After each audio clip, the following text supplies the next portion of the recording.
大家好，欢迎观看新爱琴古筝分钟课堂，我是武君瑜。这节课呢，我将为大家讲述托劈这两个指法。那么劈呢，就是我们的大指向外，也就是说非手心的方向向外弹奏。托和劈通常连在一起弹奏。那么首先我们要讲的呢，就是大关节的托劈。什么叫大关节托劈呢？就是小关节托劈就是指的是小关节运动，大关节托劈指的就是大关节运动。那么我们仔细看一下手型。首先我们要注意，因为托劈这个技法呢，容易一开始弹得非常的不稳定，所以我们要用无名指，在我们需要弹奏的这个音低音大概隔2根弦或者3根弦，根据自己手掌的大小来就是选择这个扶弦的位置，只要自己放置的舒服就可以，让我们的手心还是要有一定的空间。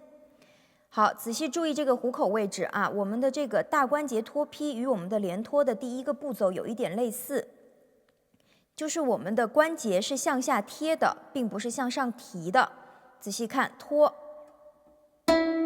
好，贴住下一根琴弦之后呢，劈就是借着这个琴弦的力气往回动大关节，也就是我们的虎口位置一起回来。好，仔细看一下我们的虎口啊，容易发生的错误就是我们的虎口这个大关节位置会向里凹，这个动作实际上就是我们的小关节已经进行了角度改变。这样子的话呢，我们在这个弹琴过程当中，它这个音就非常的声音的质量就不高，它就来回的撇。一定注意我们的这个手掌内侧的这一块肌肉一定要充分的调动起来，让我们的虎口保持一个比较直立的状态。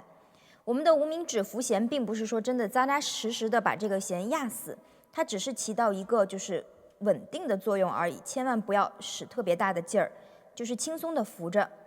然后调动大指根部的这个肌肉的力气，贴弦往下走，不是往上提。借着贴住下一根琴弦的力气回来，注意我们的大关节依旧是一个比较鼓起的状态，千万不要凹进去。好，两个指法连起来，大家听一下。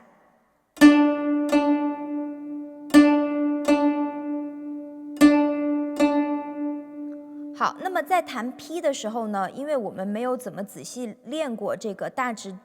底下的这一块肌肉的力气，所以在劈的时候容易力量不稳，所以大家一定要把耳朵竖起来，让我们的这两个声音几乎是平均的状态。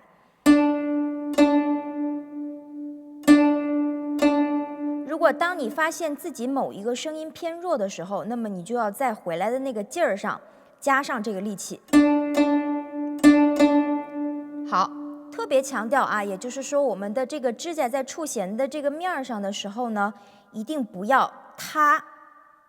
总说立起来，立起来，实际上就是指的我们的这个指甲和琴弦的这个关系是立起来的。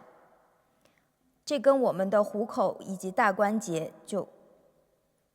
非常的重要了，把这个地方立起来。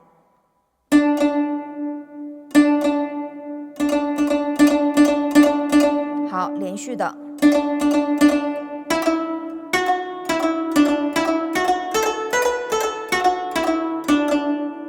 好，仔细看这个关节啊，我再放慢这个动作，与我们的连托第一步骤一致，贴不是提，借着这个力气回来，贴，回，一定注意两个音的力度是一致的，缺了哪一角就得多用点力气。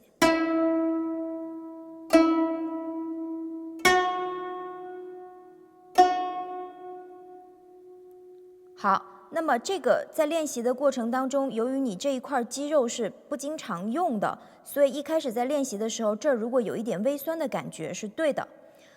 所以如果是疼的感觉那是错误的，要仔细看一下自己是不是关节都摆对了。如果是酸的感觉，那么就是证明你已经开始锻炼这一块肌肉了。再看一次。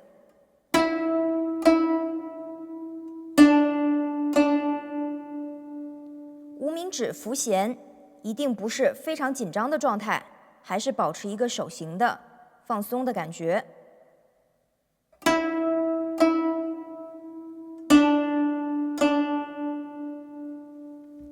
好，这节课呢就讲到这里。